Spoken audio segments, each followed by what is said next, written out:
Good afternoon, ladies and gentlemen. This is Yarado Krikorian with the news in English. The Syrian National Dialogue Forum has emphasized that the only way out of the crisis in Syria is dialogue without any preconditions.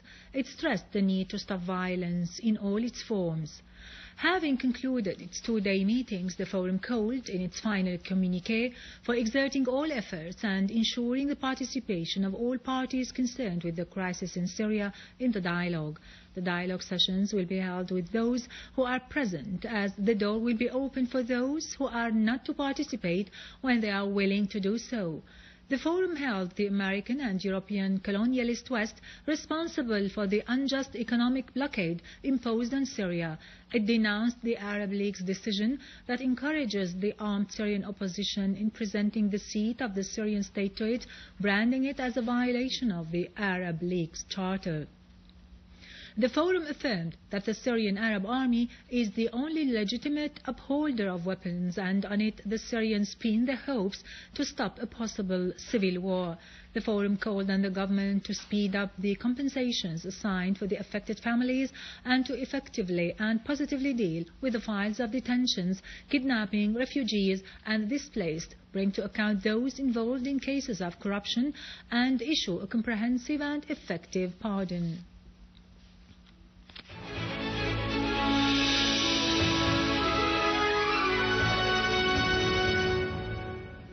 In Hom's suburbs, a military source said the army has intercepted an attempt by terrorist groups to attack Palmyra military prison, inflicting on them heavy losses and destroying their criminal tools. The army also intercepted a terrorist group that tried to attack public properties in the southwestern side of Palmyra near the second oil pumping station, leaving several casualties among the armed men. The army also chased terrorists in Ad-Dar al-Kabira and Al-Hamidiyya village in Al-Qusayr, as well as in Tal al-Nabi Mando and Jobar in the direction of Ain al-Zarqa Ibil, scoring direct hits.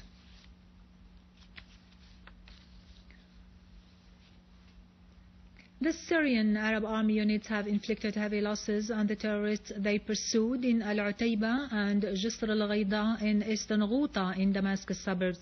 A number of terrorists were killed and others were wounded, including Yusuf Affouf and Muhammad Shikhani.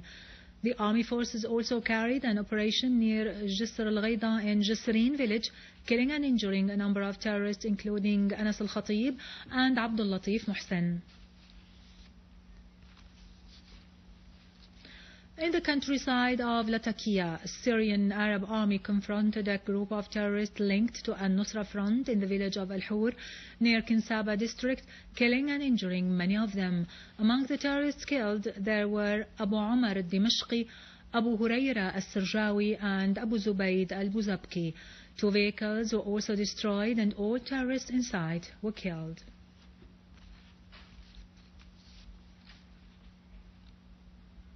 In a new attack on Syrian media, terrorists today launched mortar shells on Al-Baramki neighborhood in Damascus. One of the shells fell near the Syrian Arab news agency Sana, causing several casualties. The terrorists also dropped 2 mortar shells on Al-Bakhtiyar district in Damascus, killing child Aya Habib when the shell fell on its school. The second shell caused fire in the area. Other shells fell on Mutafawwiqeen and Ali Khallouf schools in the area, injuring 4 citizens, including a teacher, and causing damage to both schools.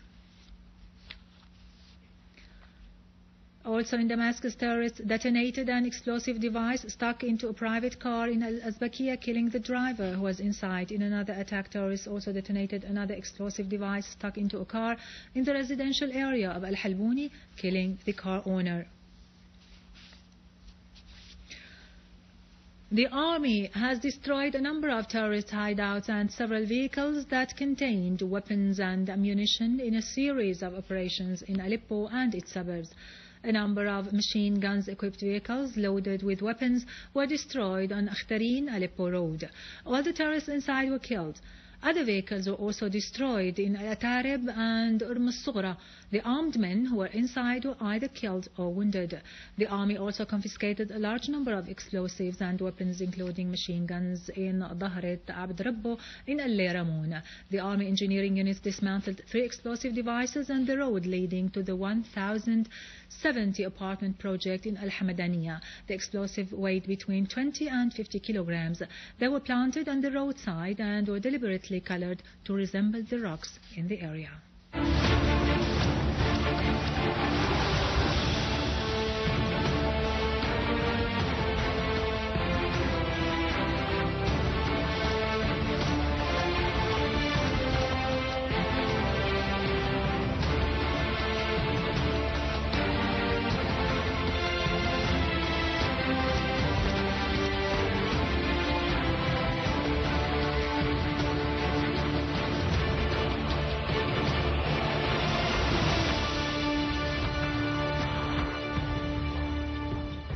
American officials have been quoted by the Associated Press news agency as saying that Syrian fighters are being trained by the USA in Jordan and that the training operations are run by the American intelligence.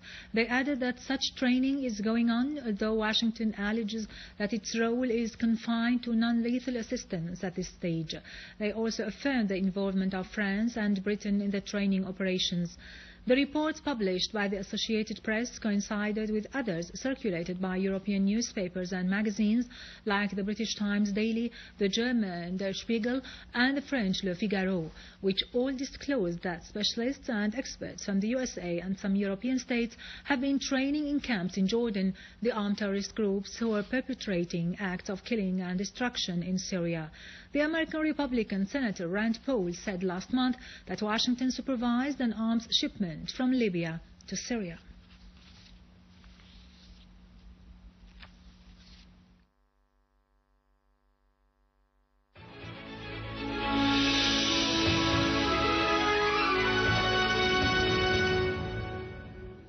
Under the title Regards from Damascus to Al-Quds, a photography exhibition was held at the Arab Cultural Center in Kafar Souseh. The exhibition, which was held under the patronage of Assembly Speaker Muhammad Jihad al-Laham, includes many diverse photos about Damascus, the Palestinian uprising and the film industry in support of the Palestinian and the national causes. The revenue of the exhibition goes to support the projects of the International Al-Quds Foundation. The exhibition reflects the ties between Damascus and Al-Quds despite the rapid build-up of events.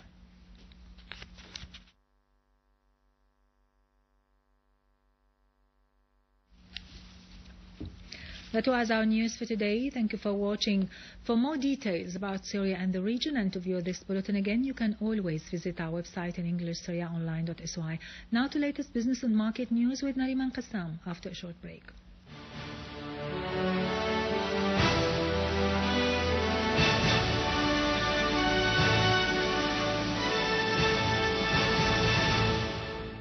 Ladies and gentlemen, good afternoon. The Informatics Directorate at the General Administration of Customs implemented the Iranian-Syrian agreement concerning the free trade between both countries, as the Directorate is using the Asikuda program specialized in customs clearance. This agreement speculates that only 4% will be collected as a customs fee on the commodities imported from Iran. The Directorate has ended all the automation levels and processes in most of the customs deposits, such as establishing local networks and equipment and training the employees to put this program into direct implementation. The Minister of Industry, Dr. Adnan al-Sukhni, discussed with the General Establishment of Textile the implementation of its production, marketing and investment plans set last year. The Minister called for putting short-term plans to provide the needs of cotton and diesel fuel, indicating that the Ministry will put back Hamas structures into operation to cover the needs of the establishment of cotton. On the other hand, he pointed out that the Ministry received about 500,000 tons of cotton. In Durban City, South Africa, the 5th summit of the BRICS leaders opens today. The group states are expected to affirm rejection of the unilateral hegemony on international decision and the importance of respecting the international law principles regarding the problems that are facing the Middle East. On the other hand, the BRICS group would establish a bank for common development with a total capital of $50 billion.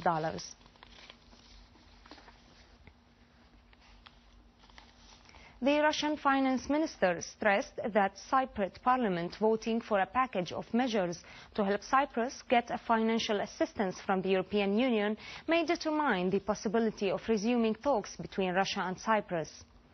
About rescheduling the loans directly after the vote, he added that implementing the Russian proposal of extending the Cypriot loan for 5 years, decreasing the interest rate from 5.4% to 5.2%, and cancelling 10% of the debt will be based on the Troika talks results. It is to be noted that Troika consists of the European Union, the European Central Bank and the International Monetary Fund. The Ministry of State for Environment Affairs, in collaboration with the General Union of Women, launched a campaign of planting trees in the schools, kindergartens and offices of the Union. The campaign includes planting a large number of various plants in the kindergarten in Bab Msalla. The Minister, Ms. Nazira Sarkis, stressed the importance of this campaign to spread environment awareness among children and to beautify their schools with fruitful trees. This comes within the context of the strategy to achieve social participation. The President of the General Union of Women, Dr. Majida Qtait, said the campaign aims at enabling children to contribute to the protection of our environment. The campaign was launched from a kindergarten embracing families displaced by the crimes of the terrorists.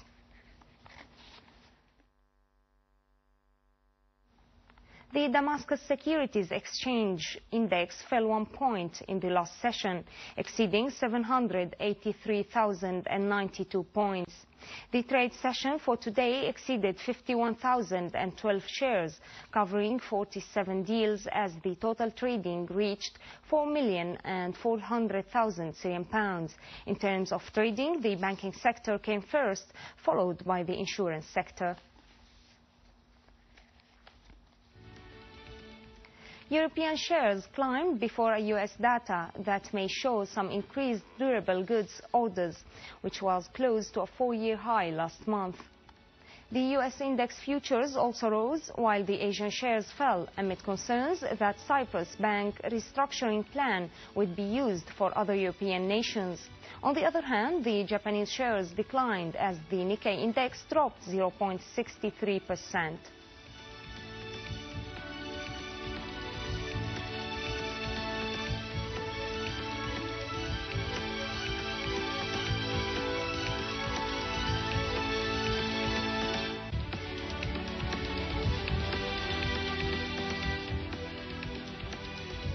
In the local market, the 21-carat gold rose 150 Syrian pounds per gram, reaching 4,900 Syrian pounds. As the Jewelers Assembly set the price of the Rashadi golden coin at 35,700 Syrian pounds and the English coin at 40,000 Syrian pounds per gram.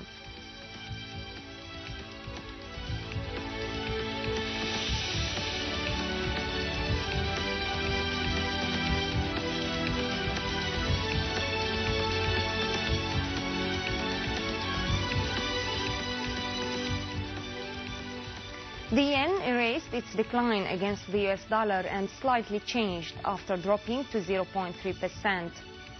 The Japanese currency was at 120.94 per euro, whereas the European shared currency raised an advance against the greenback and was little changed. It strengthened earlier as much as 0.3%.